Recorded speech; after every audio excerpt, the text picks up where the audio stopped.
Welcome back to the One Celtic Fans News. And in today's Celtic FC news, Celtic have signed their third player of the January transfer window that hasn't even opened yet. Celtic today said welcome to Japanese star Tomoki Iwata. He joined Celtic today, and we kind of knew it was coming. The 25-year-old can play in a variety of midfield and defensive positions. He initially joined Celtic on loan with a compulsory purchase clause, which means he'll be with Celtic on a permanent deal after the loan in the summer. This is the same as what we did last year with Maida. Ange Postecoglou went on, it says, we're really delighted to bring Tomoki to Celtic. I'm sure he will be a player our supporters will like. He is versatile, who can operate in defence and midfield. He's a committed football player with some great attributes. He's at a great age for us, where his career is in the right trajectory. He's basically going in the right direction, and he already has a good level of experience. He's just had a brilliant season, and he's deserving accolade of Japan's Player of the Year. Whilst it's -9 in the other half of Glasgow, Celtic are making strides in the transfer market. Third one in before the 1st of January, the same as last year. I absolutely love Postecoglou. You have to love the Celtic manager. Never in my time, in my long time in supporting Celtic and going to watch Celtic for over 20 odd years, have we've seen a manager that has been so focused on getting players in early. Would that still be the same if Peter Lawwell was in charge? Probably not. But I think Postecoglou is a man. I think what did it for me is the interview that he gave at the beginning of the season, a couple of weeks back actually it was, and he was talking about the phone call that he had with Dermot.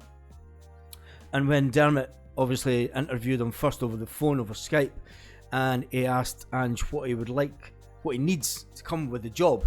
We all know what happened before with the guy who was touted as the next Celtic manager, and he wanted this, that and the next thing, but Big Ange said, just bring myself, just bring me, that's all I want.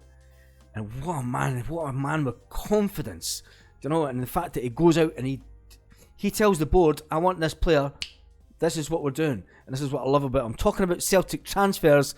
West Ham are understood to believe they're pulling out the race to sign Josip Juranovic. West Ham allegedly know that Chelsea are now after him, and Manchester United. Chelsea obviously think they're going to get him for around about 8 million, whilst the news coming out in Manchester is that Manchester United are ready to make the £17 million offer that Celtic are looking for. Gary Neville thinks he is an absolutely brilliant player, and it looks like Manchester United could be jumping in the front of the queue to sign Juranovic. So, will the game against the current Buns be the last game for Juranovic? Will he go a complete winner against them? Or will Celtic manage to hold on to him until the summer? We don't have to sell him right now, but his stock is high. He's been at the World Cup, and we'll get a good price for him just now. It would be an absolute nightmare if he was to get injured or something, and we couldn't sell him this summer. It is believed that Ange Postecoglou wants to keep him at the club, but when you've got the likes of Chelsea and Man United, especially Man United, when they come calling, it's kind of hard for some of the bigger players at Celtic to turn that down. Even some of the younger players in years gone by, young Liam Miller, God rest his soul, I mean, he went to Man United at a very early age from Celtic. Chris Sutton has took to Twitter to say another smart piece of business for Celtic in the transfer market today. You know, Celtic are really just laying down the foundations. Ange Postecoglou did say it would take us 4 or 5 windows for him to get us in the position that he wants. And that is young, athletic players that have got a bit of pace, they've got a bit of skill about them, and they have the right mindset that he looks for in a player, and that are great team players. And he knows that he can take them on to the next level with bringing players to Celtic, and that's what it's all about. It's really exciting for the next. I mean, I know the Champions League this year was a big disappointment as far as we were concerned, but getting these players in early, bedding them in before the summer, is a great way of making sure that we're not scrambling about at the summertime. And this is why I love the manager so much. We're not scrambling around in the summertime, getting players in that they're not fit, they're not ready to get that, because we do generally have to start the Champions League early. But next year, do we still go into the Champions League straight away, which means the players get the summer off? That gives us that little bit more time preparation that Ange likes. Anyway, with that news that we have finally signed the Japan player that's been spoke about for a couple of weeks now, Tomoki Iwata from Yokohama F Marinos, subjects to international clearance. That will go through. Celtic will get that over the line, and it's another deal done for the big Ange. So now we're going to the fun part of the video, and we'll go into the comment section and we'll see what the comments were on the last video. And the last video obviously being that the Celtic manager, when asked about players coming in, he said he had heard nothing yet, and this was talking about Juranovic. It is coming today that Man United are looking at Juranovic now, and it looks as if there will be some kind of offer, and it's just a case of Celtic, if Celtic can hold off until the summer, or will it just be too much for the player to go, do you know what, it's a once in a lifetime chance. You've got to take these chances when they come knocking at your door. So the first one is Fast Fee says, bring back Mrs. Robot back. It was brilliant.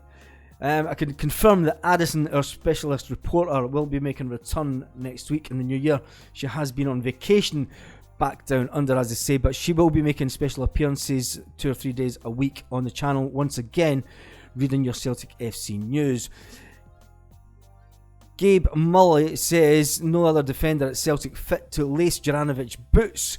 Going toward on Celtic till I die. We would never sell our club. Says JJ will probably be starting in the Derby game on Monday. He will play some part in it anyway. Paul Baird says, hail, hail. Something today says, just read the weather report on Monday, boys. -12, wrap up warm. I guess it's going to be -12. I hope it's -12. It's time to put them back in the box where they came from over the last few years. Don't foresee a thaw anytime soon. Gordon McVie says, Gigi and Kyogo are the players in 2 different styles. Gigi needs early fast passes into the box and more time on the pitch. Wakamakis does actually need more time on the pitch, and he'll hail with 9 points. Stephen Walker says, Patterson went to Everton for 16 million. He had barely kicked a ball, and basically Tavernier, he says, in addition, Juranovic has played the World Cup, let alone the later stages. I think the fact that Juranovic has got to the later stage of the World Cup will make sure that Celtic do get really good money from him. Juranovic is different class. He is different class, but he's a Celtic player just now. Will he still be a Celtic player at the end of January? This is where it starts to get really exciting as a Celtic fan, because it's like we have a cracking squad, and as we don't have to sell players. This is last summer was the first summer in as many that we've not had to sell any of our top players. And when we look back over the years, you know, we went into summers and it's always the dreads as a Celtic fan thinking, okay, we're going to lose Edwards, you know, we're going to lose whoever over the last few years, and we haven't done that. If we can keep this team together, Ange wants to build something. He wants to build a team that can at least put up a fight in the Champions League, and that's where it makes a difference. I think that's where it makes a big difference. This under the new regime at Celtic with Nicholson and Postecoglou, it's all about thinking longer term. You know, thinking 2-3 windows ahead. Thinking, okay, let's just get into the Champions League this year and see what level the players are at. And then the manager goes, right, we know what players that we now need to bring in to take us to that next level, to just compete in the group stages. That's all we want, is to compete in the group stages. And you can see what happened with Croatia. You seen the interview yesterday with Juranovic on Celtic TV. He said they were just concentrating on getting to the end of the group stages and perhaps qualifying, and then just taking it one game at a time. That's what Celtic need to be doing, and that's what the manager is installing them. So if we can get into the Champions League and just maintain, you know, Celtic used to be a fortress in the Champions League. It used to be a case that teams would fear coming to Parkhead. Remember back when Barcelona came and they were high-flying Barcelona. Tony Watt up the pitch. Fucking yes! That was amazing nights. We need to bring back nights like that again at Celtic.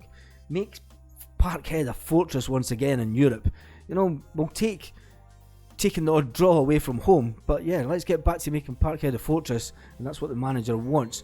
So, back to the comment section. Hale551 says, January there will probably be in and out. Monday the title can be put to bed.